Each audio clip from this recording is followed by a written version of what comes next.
First item is the minutes. Moved, seconded. All those in favor, contrary, carried. Our next meeting is September the 11th, right here in this very room. We have 5 items this afternoon. And the manager's report. The first one is the application by DF Architecture for rezoning at 5191 Blundell Road and 7951 Number 4 Road from a small-scale multi-unit housing RSMXL zone to a medium-density housing zone. And we have Edwin Leon and Josh Reese. So, Edwin, I guess you're on. Okay. Through the chair, I don't have anything to add, but I would like to highlight a few points. The purpose of this rezoning application is to allow 14 townhouse units to be developed.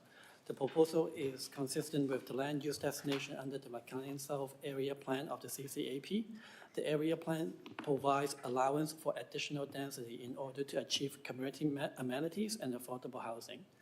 The applicants are proposing to provide a voluntary cash contribution to the City Child Care Fund and Affordable Housing Fund, 2 convertible units, and the significant road dedications along both Number 4 Road and Blundell Road in support of the proposed density. Vehicle access is proposed from Kiefer Avenue through an easement registered on title of the adjacent property to the north at 9888 Kiefer Avenue and through a public right of passage statutory right of way registered on title of the adjacent property to the west at 9733 Blundell Road. The proposed internal drive aisle layout on the subject site would complete the horseshoe drive aisle pattern and transportation network established through the associate rezoning application for the adjacent townhouse development to the north and east. In terms of tree preservation, the applicant has committed to reading 4 trees on site, 5 street trees, and 11 off-site trees and a row of hedges. The applicant is also seeking a couple of variances.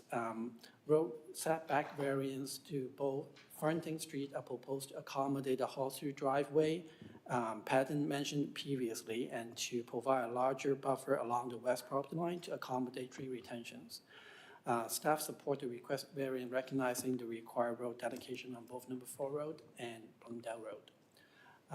Another variance is to increase the ratio of tandem parking space to accommodate an extra of 8 residential parking space to be provided on site. This variance has been reviewed and supported by Transportation Department staff. Lastly, a surfacing agreement will be required for the frontage improvements, including of a new fire hydrant, the removal of existing sanitary sewer along Blundell Road frontage. Happy to answer that question. Any questions?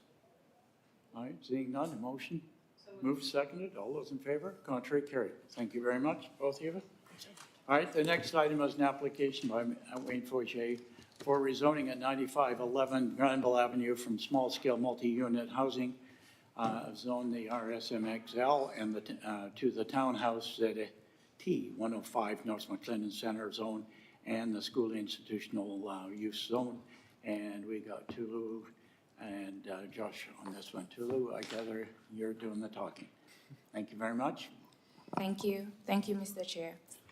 Staff does not have any additional comments to provide, but we'll highlight a few points.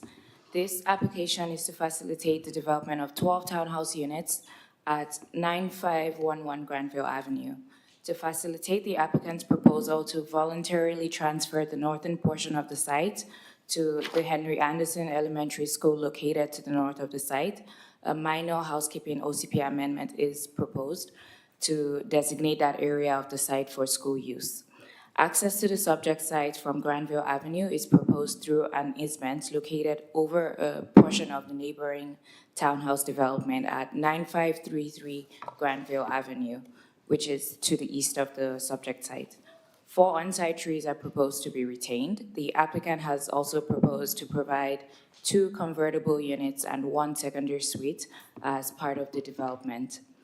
In accordance with the Local Government Act, should this application be allowed to proceed, Council will be prohibited from holding a public hearing as a result of the proposed residential townhouse use, as this use is consistent with the OCP. However, as the overall application involves the transfer of a portion of the subject site to the Richmond School District, and associated OCP amendments to redesignate that transferred portion of the site to school use. Should this application be allowed to proceed, council grant first reading, the application will be forwarded to a public hearing. Okay, I'm happy to answer any questions. okay, thank you very much. Are there any questions? Seeing none, then move the scriptures. All those in favor? Contrary, carried. Thank you very much. Okay, and the next one is also an application by Wayne Fogier and Company for rezoning at 9311 and 31 Ferndale from, again, small-scale multi-unit RSM XL zone to, again, townhouses ZT 104 in the North McLennan City Center zone. And we've got Ashley and Josh on this one. Ashley? Thank you, Mr. Chair. Staff does not have any additional comments to provide, but will highlight a few points. This application is to facilitate the development of 8 townhouse units consistent with the OCP.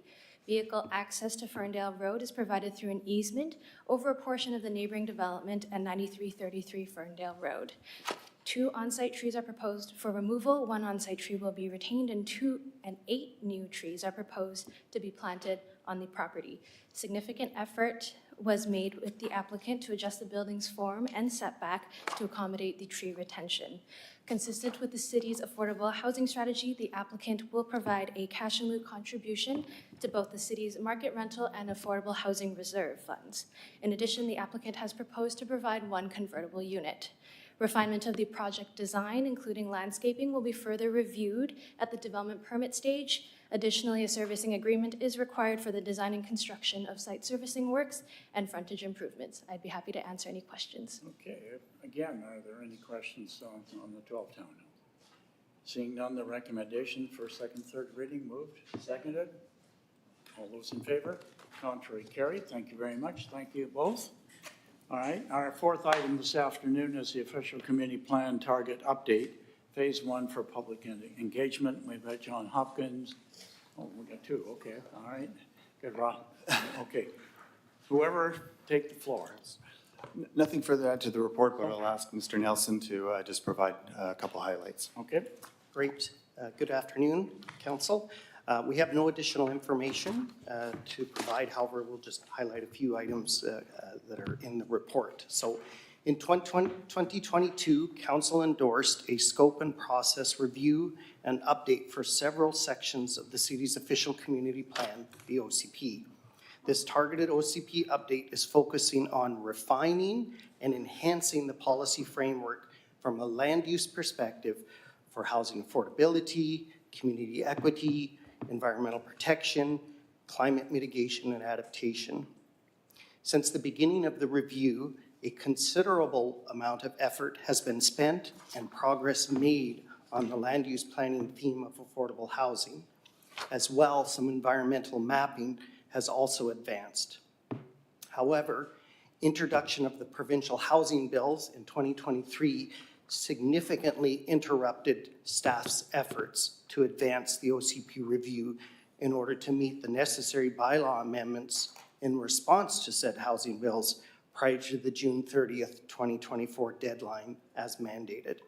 In essence, the enactment of the provincial legislation and its associated deadlines required staffing resources to focus on the required bylaw amendments and place the OCP review and any kind of public consultation on hold. Given that Council endorsed the OCP review and given the provincial mandate to complete the OCP update by the end of 2025, it is important time to begin consultation and raise community awareness of the OCP project update, and to begin to lay the foundation on priority setting prior to drafting a revised policy framework, an effort that will be accomplished in 2025. The purpose of this report is to reintroduce the scope of the OCP targeted update, as well as outline the overall project consultation principles and phases, more generally, and the proposed engagement and outreach activities specifically for this first phase of the OCP review, ultimately for Council's consideration and endorsement. Engagement and consultation activities will include both in-person and online. Multiple methods of communications and outreach activities specifically for this phase will be there to raise awareness of the project and highlight public's opportunity to get involved. Staff are proposing a series of pop-up booths, for example, to garner awareness about the OCP review, leading or crescendoing to a series of open houses in November that will request feedback on high-level goals and objectives for each of the key target areas. Following this first phase of consultation, phase 2 would be conducted in early 2025 with the proposed strategic policy directions and amendments, which would form the basis of the revised OCP policy to be adopted by the end of 2025. There will be regular check-ins with council after each phase. Happy to answer any questions if you have them. Okay, thank you for finishing up. I'll go to Alexa in a moment, and that is with the check-ins. My question was going to be, first of all, we have 6 principles which we followed and we're using.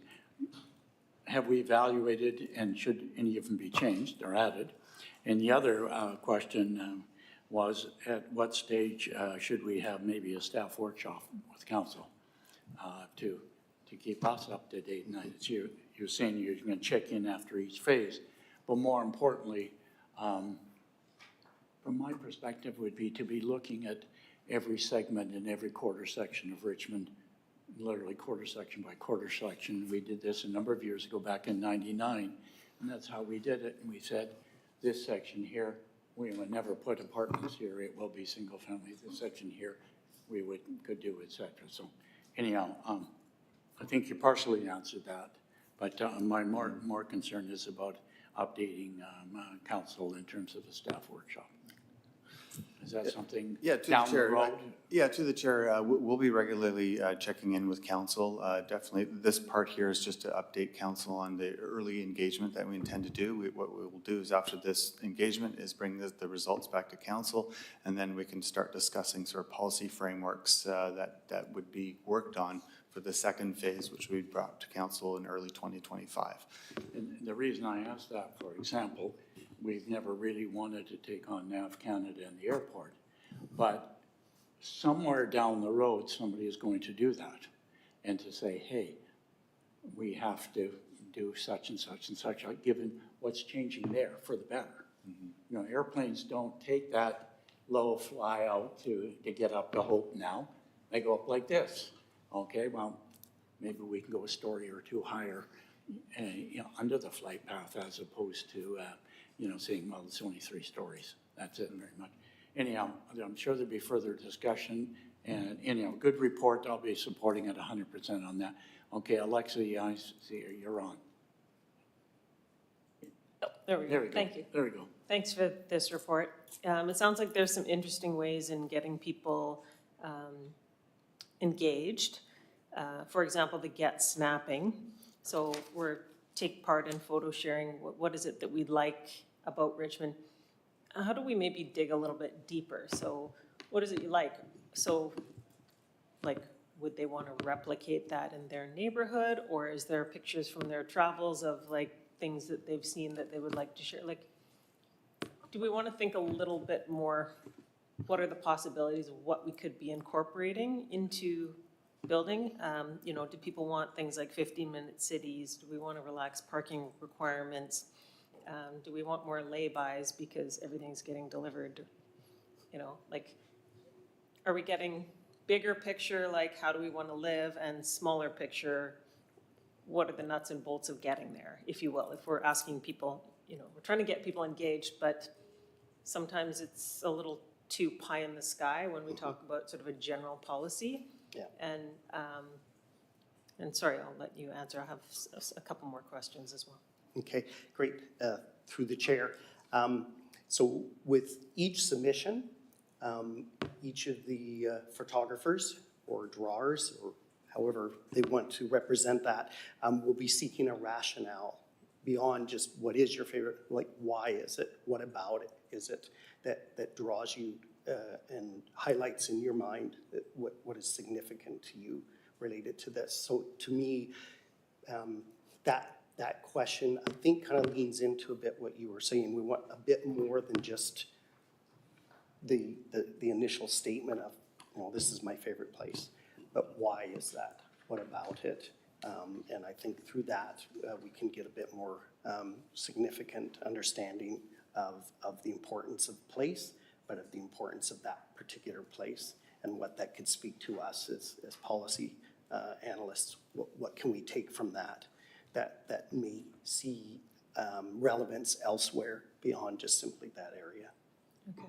And through the chair to Councilor Lloyd, if I can add to that, I think we're really beginning quite a high level, trying to get a sense of, what residents are proud of and what they'd like to see, what is their vision. And as the consultation continues in the first phase, we'll be getting into sort of high-level objectives. What do you, we will be presenting ideas that people can react to. And then as we build this policy framework in the new year, that's when we're getting into the details of where those policies can take us. And so it's really just sort of building that engagement and awareness so that into next year, hopefully we have quite a community that's involved in the process and are really interested in those details when we do have a draft OCP. Okay, are we also going to be talking about things like changes like the single stair access piece that the province has recently brought in? Like, are we going to be doing something to show people what that looks like, what that could mean? Does that dovetail at all with the Bill 44 stuff of what people might be able to do on their property that creates something that's possibly, secure, accessible, different way of living, still within a neighborhood or on the edges of a neighborhood if you're keeping it to the arterial road? So are we giving them sort of concrete visuals to really understand what it is they're saying? Yes, this is a good idea, or no, it's not. Because sometimes something like, 3 FAR, it's like, What does that mean? what does that look What like? does that mean? Yes, the short answer is yes, through the chair. That, yes, we will be giving specifics and particulars, look to visuals, illustrations, graphics to support and share ideas in order that people can understand and visualize and give an informed response and feedback to us. Okay, thank you. You okay? Michael, hang on here. Was that, there we go, through the chair to staff. So this is my first time being part of the OCP review or update process. Will all of the phases be going through planning committee? I was surprised that it came here today. I thought it maybe be a general purposes item because it does have some of the proposed scope and process are kind of outside what this committee usually looks at. Like the last 3 items on the agenda were all taking down houses and losing environmental features and maybe putting in amenity spaces and then densifying. So that's only really kind of one aspect of the 6 in the housing component. Any comments on that? Through the chair to Councilor Wolf, I don't know if I can comment on that directly. I know with the original report on the OCP scope, it did go originally through planning committee, but certainly there is some certain items that do tend to go to GP. So I would imagine as we move forward with the draft OCP and draft strategic policy frameworks that there would be a good chance that could go to GP, but I would have to leave that to senior staff and council to agree on that. All right, I'll leave it there. Thanks. Okay. Andy, there you go. Thanks, and through the chair, thanks for the report, and I'll be supporting it, of course, but the 6 target areas, some are a bit more technical or administrative, even by definition or title, and so I know that they're essentially all weighted equally, I believe, in terms of how we approach it, but in trying to engage the public and get consultation and meaningful participation, I think some of them would be more interesting or probably a bit more of a hook, such as affordability, the environment, and maybe one other one. So in that way, will we weight them at all in terms of how we try to get that engagement? Because it'd be great to get it like you did, I think, on Bill 44 and 47. I think we had a lot of engagement compared to a lot of other topics. So is there a strategy to use some of these 6 target areas a little bit more than others when engaging the public or community groups? Through the chair to Councillor Hobbs, yeah, we've had a lot of good conversations about that. I would say that the 6 target areas, I mean, are they all equal? They're all different. Now, the housing affordability piece has certainly dominated the review so far. The environmental piece is a close second with some of the mapping work that's been done so far. But climate mitigation, social equity pieces are ones that we're continuing to work on and might be pieces that will kind of infiltrate into the residential sections as they kind of bind the plan together. And then the other 2 items is sort of the long-term planning piece and the administrative stuff, which I don't think is going to require as much consultation in those areas, that they're more think pieces, and the administrative part is really how to tie it in with our area plans and the regional context statement. So I guess the long and the short of it is they provide the framework for this scope, but they will all be sort of treated a little bit differently as we present this to the public. We want to make sure that they understand what's being presented, that they're not lost in planning jargon, and I promise that we will reduce the jargon as much as possible so that it's easily understood. So that's the way we'll be presenting it. We will indicate that there will be these different areas of that are being reviewed, but they all do interlink. That sounds perfect. Thanks. Jack? I have a question. As staff mentioned, this consultation or this review should have been underway because of the Bill 44, 47, we are having a late start of the process. So my question is, how are we tie this into the consultation that we've done on Bill 44, 47? Because I think these are, they're somehow related, right? Yeah. So, and what we've learned so far from the consultation on 44 and 47 that would inform us to handle this or to conduct this review in a better way? Through the chair to Councillor Rao, the experience they had with Bill 44 open houses in July, there was a lot of interest. I think the subject matter was more about, what could I build, and just trying to understand how the new bylaws would not only impact properties, but looking at opportunities. And certainly we want to take some of that energy, and hopefully, it continues into the fall with this OCP review. And certainly Bill 44 and all those bills is a significant part of this, and we want to make sure that people understand how that will impact our OCP. We have to update our OCP to include the TOA and the Bill 44 materials, but we also want to enhance that and build on that too. So we want to look at density opportunities outside the city center and looking at, neighborhood service centers like the old Seafair, the old strip malls, basically, looking at opportunities around there and how to enhance the arterial roads as well for housing opportunities and how we can secure more affordable housing. So it's really kind of piggybacking on the provincial bills and building on them. But at the same time, we do have to educate and build awareness on those provincial housing bills and how they impact the community.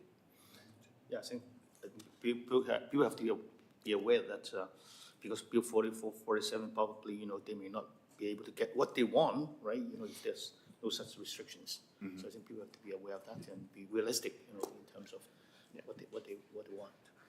Okay. All right, anything else from committee? The motion is to approve it, move on. Second, all those in favor? Contrary carried. Thank you very much, gentlemen. Okay, and we have one manager's report, whoever is bringing that forward. Mr. Cooper. Yes, sir. Mr. Chair, I'd like to inform committee that an item that was brought up earlier today. Last Thursday, the British Columbia government has informed us that they are amending the building code to allow a single exit stair in residential buildings up to 6 stories.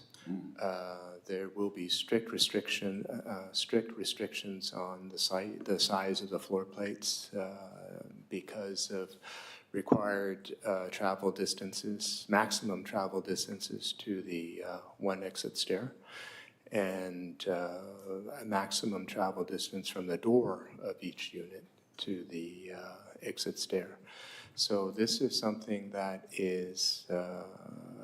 was in discussion on an academic level for a long time.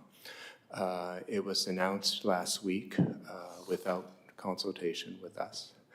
And so it is in effect, and it is actively part of the British Columbia Building Code. Okay, good, good. Okay. Any questions? Andy? Hang on here. I'm playing. There we are. Thanks, and through the chair. Yeah, I heard a bit about that on the news. And am I correct that I saw the Association of Fire Chiefs, I don't know if it was national or if it was provincial, but weren't they in disagreement with this change?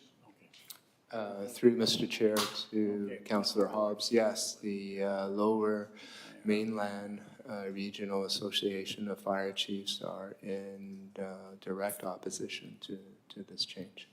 And you might not be able to answer this, I guess it's rhetorical. So you mentioned consultation at the beginning of it. So I imagine they were consulted probably on this change. You might not know that, but. Through the chair, I don't think consultation is the right description. I think they were given a chance to be heard when the building code was established and ready for implementation. They wrote 2 letters in opposition. Okay, thanks. Okay. All right, Councillor Day. Carol, you're on. Yeah, thank you very much. Obviously, this concerns me greatly. Is there a maximum amount of units for one single staircase? Through Mr. Chair to Councillor Day, yes, 4. There are 4 units per floor plate.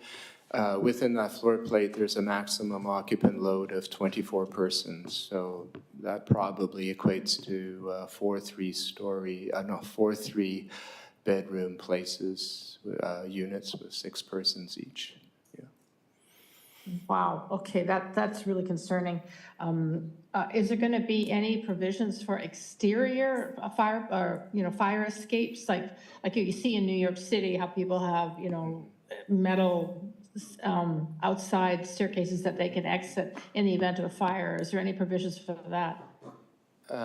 Through Mr. Chair, no. I think the building industry has moved away from exterior fire escapes many years ago. I think that probably causes more danger than it's worth. There are provisions for this one singular stair to be a very wide stair, and I believe that provision is part of the consideration.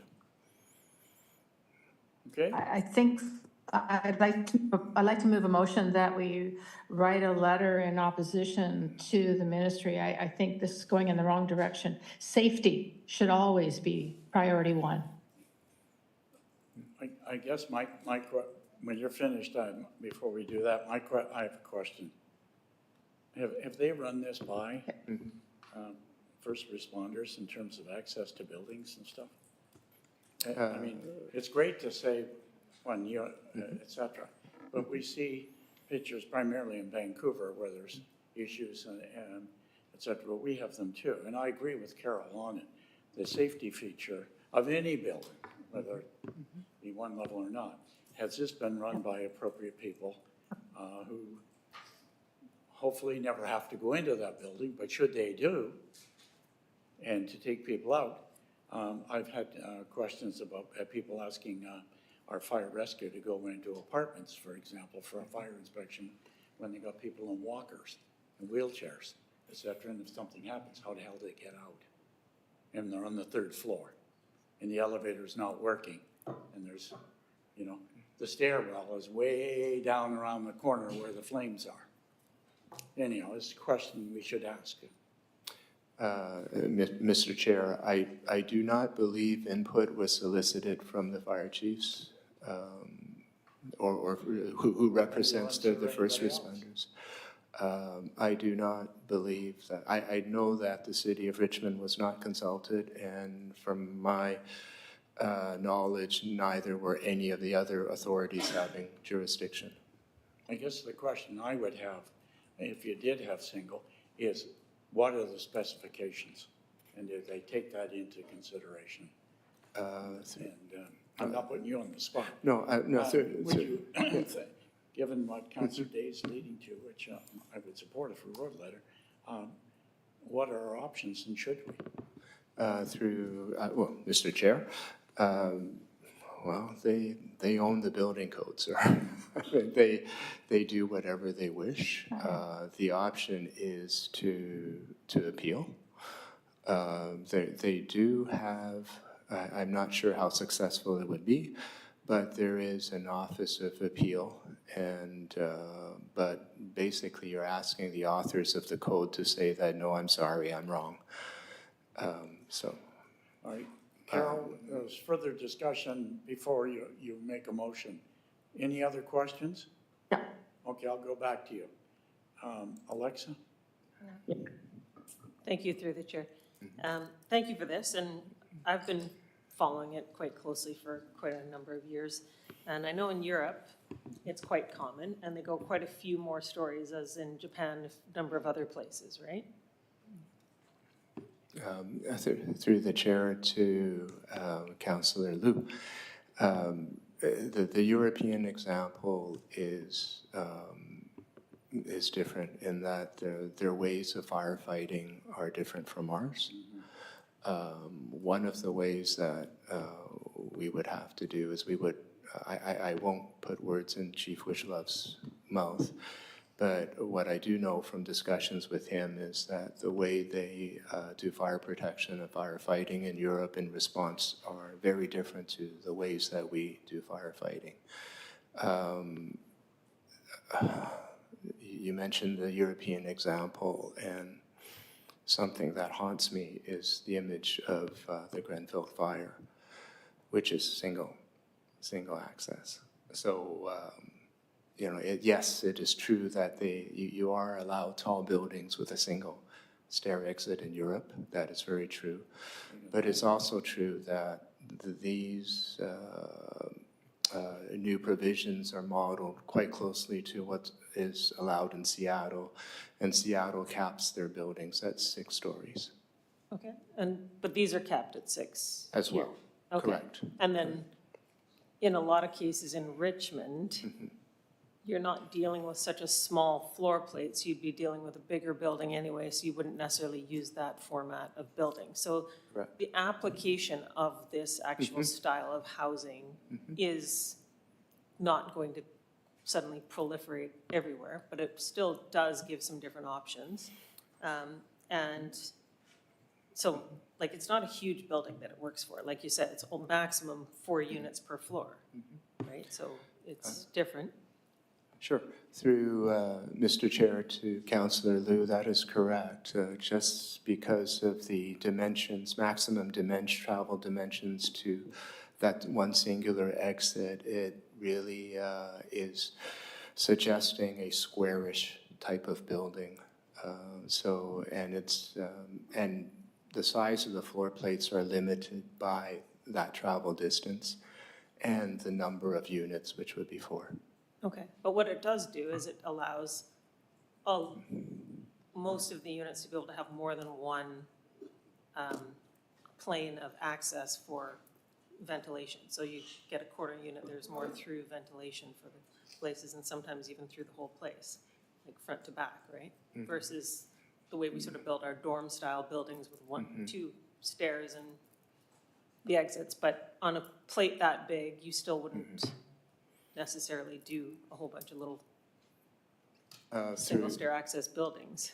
Yes, through Mr. Chair, if you did have a building with each corner being occupied by a unit, the potential for cross-ventilation is there for sure. I think that is a characteristic of such designs.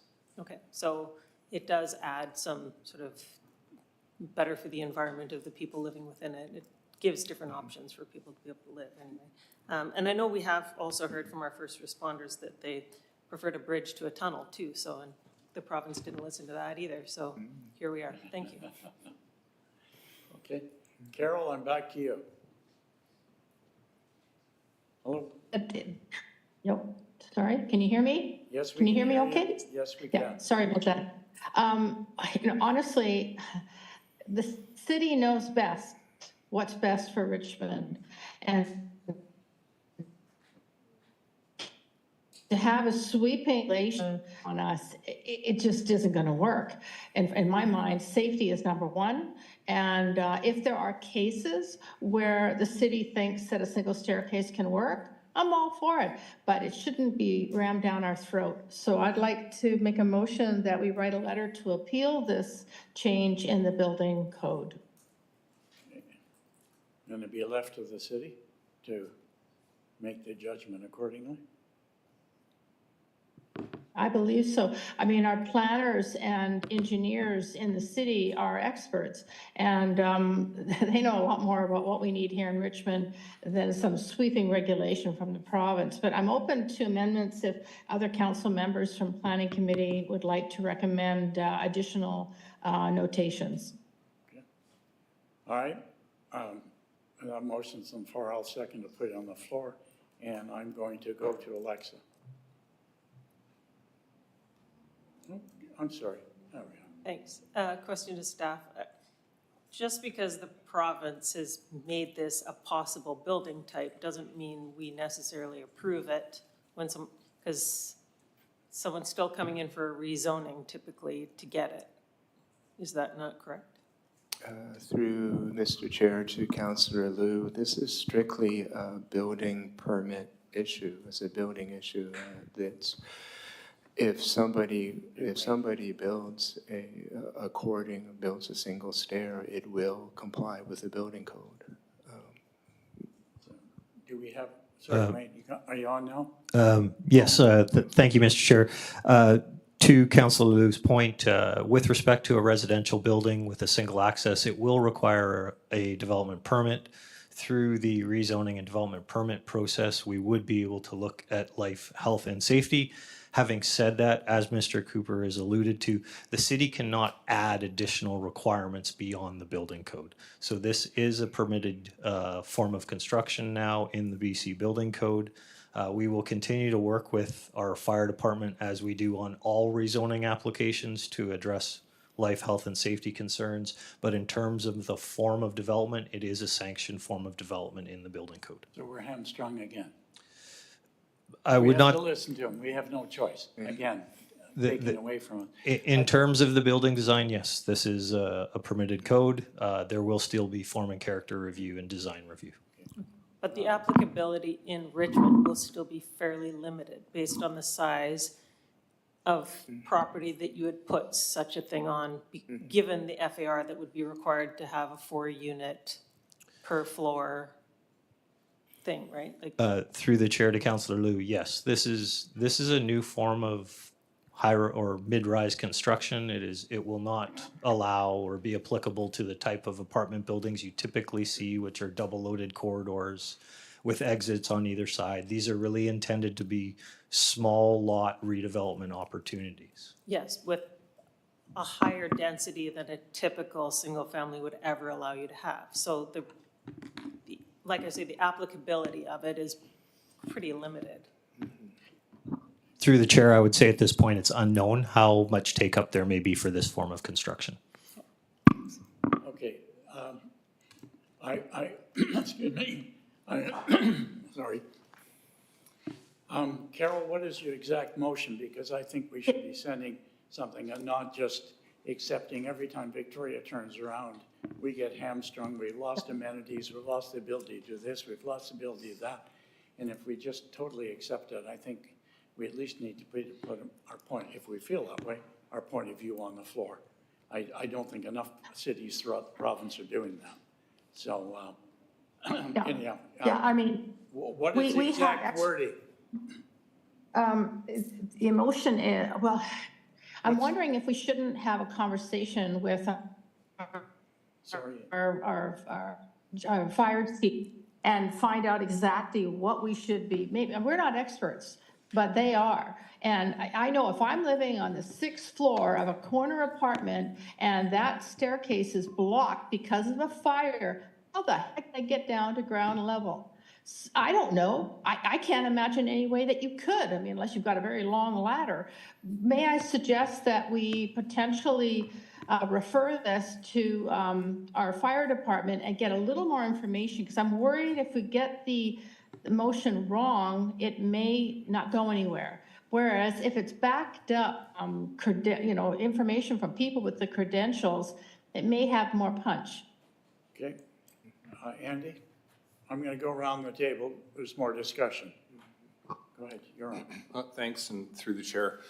Well, I'm not sure what the motion is now, but I mean, I'll support writing a letter, and I think the details can be worked on. I'll just say this about this. And regardless of the size of building that somebody might live in, safety is number one. That's right. I've been to fire scenes during and after and seen the effects that it can have, not just on property, but on people. And I just can't imagine why this change is being made and really what the net gain is in the whole housing affordability issue, because there's so many things that are large issues that impact it. So I was surprised by the change. I listened to the firefighters' position on it, not an expert on it, but I agree with them on it. And so I would support sending a letter of some kind to be determined. And I just can't see what the net benefit or gain is to this when you balance it off against the risk. And if you've ever been to a fire scene, you know what that is. And obviously the fire chiefs have been to those and they know what the risk is. So I'll wait and see what the final version of this is, but I'll be supporting it. And kind of disappointed, again, with the lack of consultation, apparently, between the provincial government when it makes significant changes with interested parties in it. Thank you. Okay, Chad? Well, my question is, do we know why they did this kind of change? Did they ever explain why is this necessary, or what was the rationale, what kind of examples that they cited as justifications? You said just writing a letter. I think perhaps we need to find out more, and there should be some dialogue. Through Mr. Chair to Councillor Au, I believe that in the sort of documents that they showed, the rationale was to be able to put a 6-story building in a squarish dimensioned lot, and to increase density for lots of that dimension. Yeah, and I believe the rationale from the government is that this in some way might allow more dwelling units or make it easier to develop dwelling units on those lots or increase the number of dwelling units on lots of those dimensions.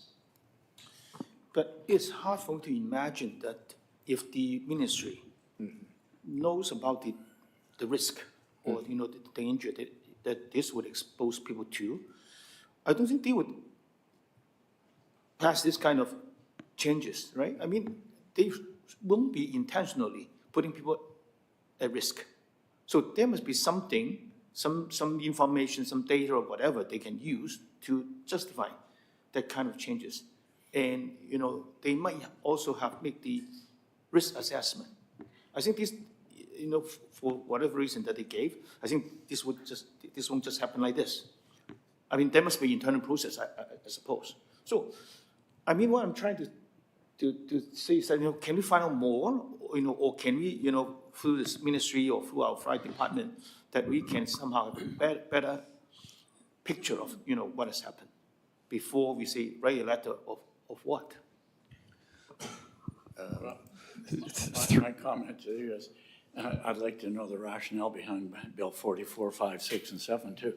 And when you get that, let me know.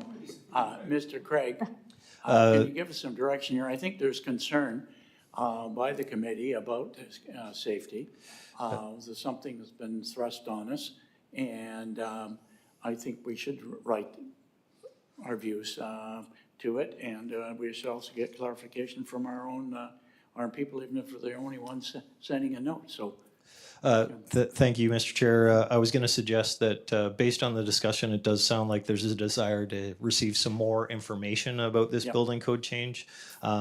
As such, I'd suggest perhaps there be a motion that there be a analysis of the change done by staff and that information brought back to council for consideration in terms of potentially writing a letter to the province. That would allow Mr. Cooper, our first responders, to conduct a in-depth analysis, bring a report forward, and then ultimately Is that inform okay, that. Carol?